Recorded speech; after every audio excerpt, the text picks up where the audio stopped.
नाज़रीन, इजराइल की जानिब से सबसे डेंजरस अटैक लेबनान के ऊपर लॉन्च कर दिया गया है, या यूं कहिए कि जंग का बाकायदा आगाज है वो कर दिया गया है।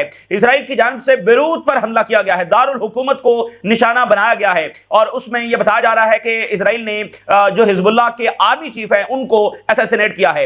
हिजबुल्लाह के जो आर्मी चीफ है वो सेकंड पोजीशन है, यानी कि हिजबुल्लाह के अंदर सबसे ऊपर जाहिर है कि जनरल सेक्रेटरी है। जनरल सेक्रेटरी के बाद जो दूसरे इंपॉर्टेंट फिगर हैं, दूसरी इंपॉर्टेंट शख्सियत है हिजबुल्लाह के अंदर इस वक्त, वो ये शख्सियत है जिनको जब असैसिनेट किया गया है, जो कि हिजबुल्लाह के जब वो आर्मी चीफ है। तो वो जंग जिसके बारे में हम पिछले हफ्तों और पिछले महीने से बात कर रहे थे कि ये जंग बहुत इमिनेंट है, और खासकर पिछले 8-10 दिन के अंदर कुछ ऐसी डेवलपमेंट्स हो रही थी, बहुत सारी रिपोर्ट्स हम आपके सामने रख रहे थे कि ये जंग बिल्कुल वाज़ेह है, ये होने जा रही है, ये अप्रोच कर रही है। आज हुई, सुबह हुई, शाम हुई, रात हुई, तो ये जंग का आगाज इस हमले से कर दिया गया है। और इसके साथ अब जरा लिंक करिए, जो दूसरी डेंजरस खबर आ रही है, ईरान की इंटेलिजेंस ने साथ ही आज खबर दी है कि अमेरिका और इजराइल जो है वो सुप्रीम लीडर ऑफ ईरान इमाम खमनाई को असैसिनेट कर सकते हैं, उनको टारगेट कर सकते हैं, ताकि मुल्क के अंदर जब वो क्योस फैलाया जा सके, मुल्क को सिविल वॉर की तरफ जब वो धकेला जा सके। ठीक है ना, ये इतनी बड़ी डेंजरस खबर ईरानियन इंटेलिजेंस ने आज खुद दी है। आप सोच सकते हैं कि ईरानियन इंटेलिजेंस इतनी बड़ी खबर दे रहे हैं, तो ये बगैर कंफर्मेशन के तो नहीं हो सकती। और वैसे भी ये चीज हम आपको पहले रिपोर्ट करते रहे हैं कि इस बार जो हमलों का आगाज होगा, इस बार भी जो जंग होगी वो असैसिनेशन ही से उसका आगाज होगा, और ईरान पर भी जो जंग वो लॉन्च करेंगे, इसमें पूरा इस बात का खदशा है कि वो उनकी टॉप जो पॉलिटिकल लीडरशिप है उसको निशाना बना सकते हैं। ठीक है ना, ये बातें हम आपके सामने करते रहे हैं, और आज ईरानियन इंटेलिजेंस ने ये इतनी डेंजरस खबर। देखिए, सुप्रीम लीडर को निशाना बनाने का मतलब क्या होगा? सुप्रीम लीडर को निशाना बनाने का मतलब यह है कि आप रीजन को एक अनकंट्रोलेबल वॉर की तरफ धकेल रहे हैं। अभी ईरान के फॉरेन मिनिस्टर ने आज ही ये इंकशाफ किया कि जो 12 दिनों की जंग हुई उसमें एक स्टीव विटकॉफ के साथ डायरेक्ट उनका राब्ता रहा, और हम ये देख सकते हैं कि स्ट्रेट ऑफ हॉर्मज़ बंद नहीं हुआ, ईरान का जो रिस्पांस था वो भी कैलकुलेटेड था। ठीक है ना, यानी मकसद क्या था कि इजराइल को और अमेरिका को मजबूर करना है सीज फायर के लिए। ठीक है ना, तो एक कैलकुलेटेड रिस्पांस दिया गया और एक बड़ी रीजनल वॉर नहीं छिड़ी। तो सुप्रीम लीडर को निशाना बनाने का मतलब यह होगा कि फिर कुछ भी बाकी नहीं बचेगा, फिर कोई भी रिस्ट्रेंट नहीं होगा, फिर एक अनकंट्रोलेबल रीजनल वॉर जिसकी बात यानी 7 अक्टूबर 2023 से हो रही है कि ये मामला उस तरफ जा सकता है। सुप्रीम लीडर वो शख्सियत है जिनको निशाना बनाने का मतलब ये होगा। तो आज खुद ईरानी इंटेलिजेंस, तो आप देखिए कि ये एंटिटी ये इस रीजन को किस तरफ जब धकेल रही है। तो हिजबुल्लाह के जो आर्मी चीफ हैं, जो सबसे इंपॉर्टेंट पर्सनालिटी है नईम कासम के बाद, उनको असैसिनेट करने का दावा किया जा रहा है। तो अगला जो नंबर है वो खुद नईम कासम का हो सकता है। ठीक है ना, इसमें कोई बात तो नहीं है, यानी हसन नसरुल्लाह को शहीद किया गया, तो यहां पर नईम कासम को जब वो शहीद किया जा सकता है। और आपको याद है जो पिछली लेबनान वॉर शुरू हुई थी वो भी इसी तरह असैसिनेशन से शुरू हुई थी। पेजर्स अटैक आपको याद होंगे, पेजर्स अटैक हुए और उसमें ये बात चल रही थी कि हिजबुल्लाह रिस्पॉन्ड करेगी नहीं करेगी, और उसके 48 घंटों के अंदर अंदर जो है फिर असैसिनेशन की सीरीज शुरू हो गई। तो ये मतलब इसके बाद, और देखें उन्होंने टॉप से शुरू किया ना, तो और फिर बेरूत के अंदर किया है, यानी तमाम रेड लाइंस अब उन्होंने क्रॉस कर दी हैं। तो अभी अगले घंटों में कुछ भी हो सकता है, यानी उसी पैटर्न को सामने रखें। और फिर एक और चीज इसके साथ ध्यान में रखें कि देखिए इजराइल जो है वो उसको असैसिनेशन करता है एक पैटर्न के तरीके से, एक सिस्टमैटिक तरीके से। इजराइल इस जंग में जो उसके गोल्स है वो अचीव करने में नाकाम रहा है। तो इस शिकस्त को छुपाने के लिए और अपनी हेजेमनी साबित करने के लिए अब ये 2 सालों में इजराइल का पैटर्न देख चुके हैं कि वो असैसिनेशन करता है ताकि ग्लोबल हेडलाइन जब बनाई जा सके। अब ये कैसी खबर है जो हर मीडिया के ऊपर चल रही होगी, इजराइल ने असैसिनेट कर दिया, इजराइल ने असैसिनेट कर, क्या इससे हिजबुल्लाह खत्म हो जाएगी? क्या हसन नसरुल्लाह को असैसिनेट करने से हिजबुल्लाह खत्म हो गई थी? क्या याहिया सिमार को, इस्माइल हानिया को असैसिनेट करने से हिजबुल्लाह खत्म हो गई थी, हमास खत्म हो गई थी? नहीं। ठीक है ना, तो बात सिर्फ यह है कि उन्होंने एक हेडलाइन क्रिएट करनी होती है। तो ये बात भी जरूर ध्यान में रखें कि ये असैसिनेशन जो ब्रूटल तरीन टूल है, जो कोई दुनिया में नहीं करता है, इजराइल उसको प्राउडली करता है। और इजराइल अपने आप के बारे में ये प्राउडली कहता है कि उसको लोगों को मारने के लिए उसके पास तरह तरह के जो टूल्स हैं वो मौजूद हैं। तो एक ऐसी किलिंग मशीन और वो जो है वो चलती चली जा रही है। अब हिजबुल्लाह डिफिकल्ट पोजीशन के अंदर आ गई है इस हमले के बाद। बेरूत अंडर अटैक आया है, उनका टॉप लीडर वो अंडर अटैक आ गया है। तो अब हिजबुल्लाह को रिस्पॉन्ड करना है, और इजराइल इस लेवल के ऊपर जाकर अटैक ही इसलिए करता है ताकि आगे से रिस्पॉन्स आए। ठीक है ना, कि एक ऐसी प्रोवोकेशन की जाए कि अगला उसको एब्जॉर्ब ही ना कर सके। यानी 1 साल से हमले जारी हैं, हिजबुल्लाह एब्जॉर्ब कर रही है अग्रेशन को। ये जो अग्रेशन हुआ है इसको वो एब्जॉर्ब नहीं कर सकते हैं।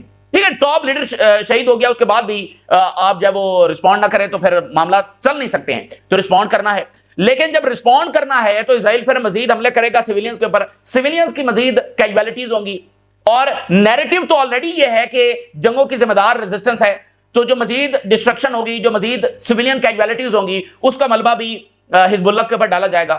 तो यानी ये एक ऐसी ट्रिकी सूरत हाल है जिसके अंदर डाला गया है। तो अब हिजबुल्लाह को रिस्पॉन्ड भी करना है, लेकिन ये सारी चीजें भी जुड़ी हुई हैं, तो इसको भी देखना है। और सबसे इंपॉर्टेंट चीज नाज़रीन क्या होगी, सबसे इंपॉर्टेंट चीज ये देखना होगी कि रीजन की पोजीशन क्या है। देखिए एमबीएस जो है वो भी रिसेंटली, मतलब 2-4-5 दिनों की बात है कि वो अमेरिका का दौरा करके आए हैं। सऊदी अरेबिया भी हिजबुल्लाह की डिसआर्मामेंट चाहता है।